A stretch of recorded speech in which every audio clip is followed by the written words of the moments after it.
December 2nd, 1989, 4:17 a.m. Northern outskirts of Medellin. The road was empty in a way that felt deliberate. Two armored vehicles slowed not because they were blocked, but because the radio stopped responding. No static, no interference, just silence where protocol demanded confirmation. Engines continued running. Headlights cut through humid darkness, illuminating asphalt that showed no sign of resistance, no barricade, no warning. Inside the first vehicle, a man checked his watch. Inside the second, someone adjusted his grip on a rifle he had already used in operations that did not require hesitation. These were not inexperienced men. Each one had been selected because he could operate without emotion. Every movement of the convoy had been planned down to the minute. What had not been planned was this pause. No one gave the order to stop. It simply happened as if the road itself had made the decision. A question surfaced in the vehicle, spoken quietly, almost instinctively. Why was no one answering? No response followed. They were now in a zone that maps recognized but did not control. The kind of place where authority did not disappear. It inverted. Where visibility became a liability and speed created mistakes. Several kilometers away, Medellin was asleep in fragments. Bars closing. Street vendors loading carts. Apartment windows glowing briefly before going dark. The city did not behave like a city on the verge of confrontation. That, too, was deliberate. In a modest house far from the road, Pablo Escobar was not watching the operation unfold. He was not listening to radios or tracking vehicles. He was not waiting. He had already finished. The operation targeting him had not come as a surprise. It never did. Plans rarely arrive fully formed. They announce themselves through behavior long before they become action. A delayed approval, an unusual transfer, a man who asked a question he shouldn't have asked and avoided eye contact afterward. Institutions reveal intent through friction. Escobar had noticed the friction days earlier.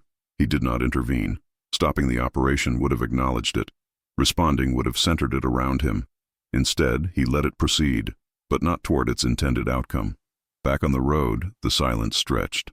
5 minutes passed, then 8. In trained men, waiting does not calm nerves. It sharpens them. Every second without instruction forces a recalculation of risk. One of the men exited the vehicle. The night air felt heavy, unmoving. He scanned the roadside. No ambush, no shadows shifting unnaturally, no vehicles approaching, nothing that could be reported, nothing that could be engaged. Nothing that could be fought. That was the problem. The radio crackled briefly, then died again. Someone muttered that command should have responded by now. Someone else pointed out that the last checkpoint had been unusually quiet. Small details began rearranging themselves into a pattern that no one wanted to say out loud. Then a call came through, not on the main channel, not from command. A different frequency. The number was unfamiliar, not unlisted. Simply absent from any briefing document. The man who answered did so cautiously, as if volume itself might trigger something irreversible. The voice on the other end was calm. It did not identify itself. It did not issue threats. It did not explain the situation. It asked a question, a short one, a question that did not require an answer to be understood. Inside the vehicle, posture changed. Shoulders stiffened. The silence that followed was heavier than the one before. The call ended without instruction, without farewell, without urgency. Yet everything had shifted. Earlier that week, Escobar had made several small decisions that looked unrelated. A route reassigned, a delivery delayed, a meeting canceled without replacement. To an outsider, these were logistical details.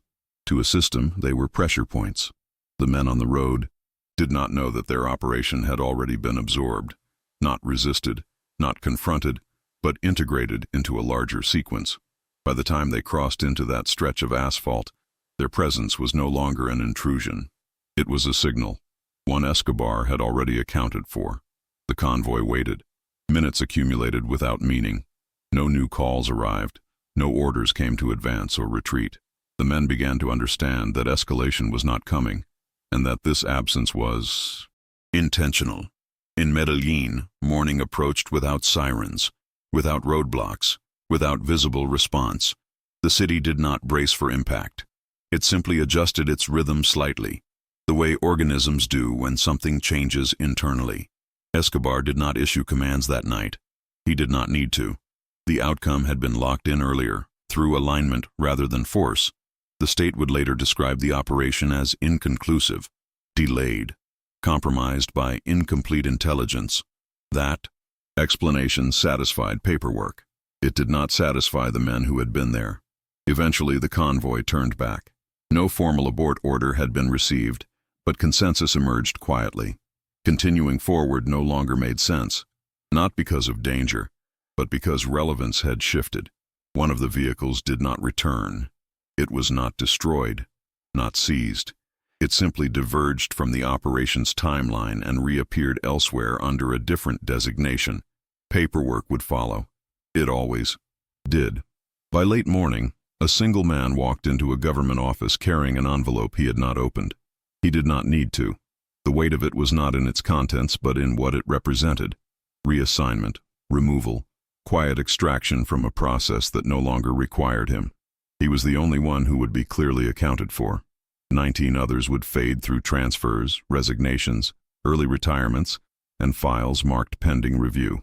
No deaths to report, no arrests to justify, no victory to announce, just absence. No retaliation followed, no public reaction, no signal that Escobar had even noticed what had been attempted. That silence spread faster than fear, because everyone understood what it meant. Power had not moved to defend itself. It had already decided who no longer mattered, and this was not the first time. Mourning did not bring clarity, it brought normalization. By the time offices opened across Medellin, the machinery of order looked intact. Desks occupied. Phones answered. Files moved from one tray to another with practiced indifference. Anyone observing from the outside would have concluded that the night had produced nothing but a routine delay. That assumption was the final layer of insulation. Inside the system, small distortions were already spreading. A supervisor postponed a briefing without explanation. A request for confirmation was returned unsigned. A meeting that usually ran long ended early, abruptly, with no follow-up scheduled. None of these actions carried weight alone. Together, they formed a pattern that no one wanted to name. The man who had walked into the office with the envelope did not stay long. He did not ask questions. He did not open it. He signed where instructed and left through a side exit that was rarely used. Within hours, his name would be reassigned to a different department, then quietly removed from operational rosters altogether. He had not been punished. He had been extracted. That distinction mattered. Escobar understood that removal was more effective than elimination when dealing with institutions. A death creates noise. Noise demands response. Response creates scrutiny. Scrutiny exposes structure. Extraction does the opposite.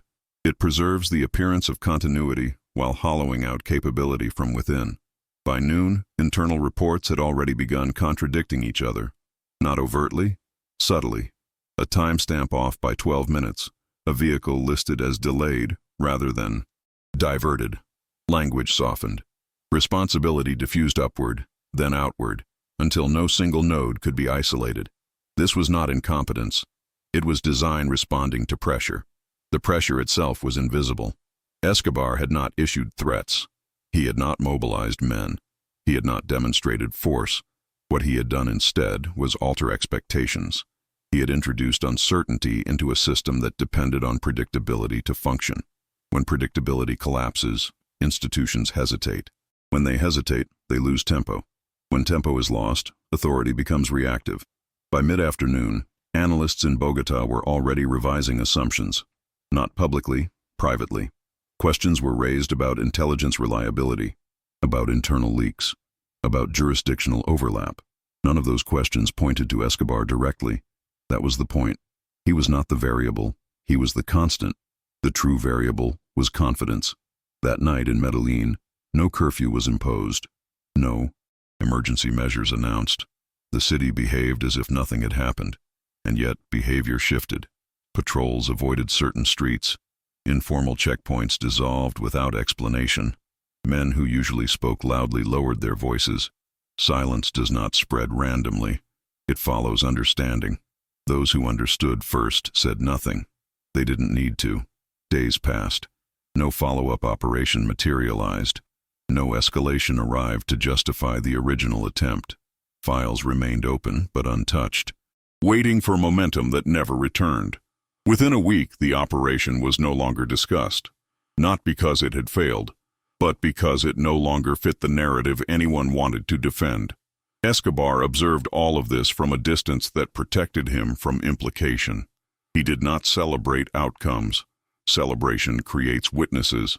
Instead, he focused on alignment, ensuring that what had happened would repeat itself automatically the next time someone attempted the same sequence. Power, at its most refined, does not intervene repeatedly. It teaches. The lesson was absorbed quietly. From that point forward, operations against him became slower, more cautious, heavier with approvals. Each added layer designed to prevent another inconclusive result. Each layer also added friction. Friction benefits the side that already controls tempo. Escobar did not need to be faster. He only needed others to be slower. Months later, when analysts reviewed the period, they struggled to identify a single decisive moment.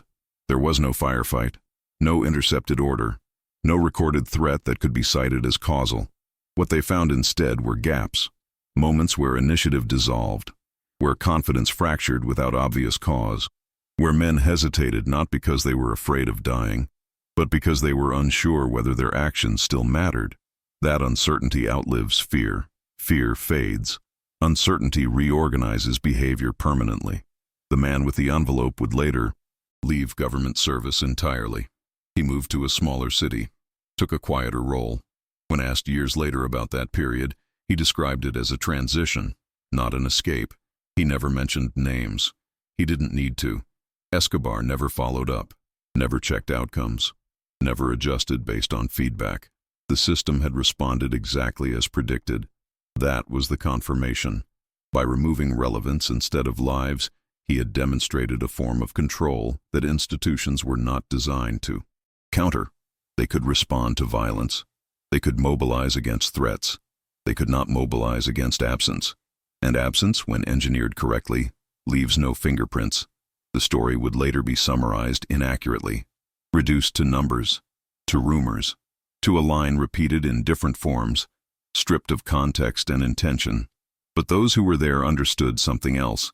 They understood that the operation had not failed because of resistance. It had failed because the outcome had already been decided elsewhere. Long before engines idled on that road, long before radios went silent, long before anyone realized that only one man would walk away clearly accounted for. This was not an anomaly. It was a demonstration. And it would not be the last time a system discovered, too late, that reacting to power is never the same as confronting it.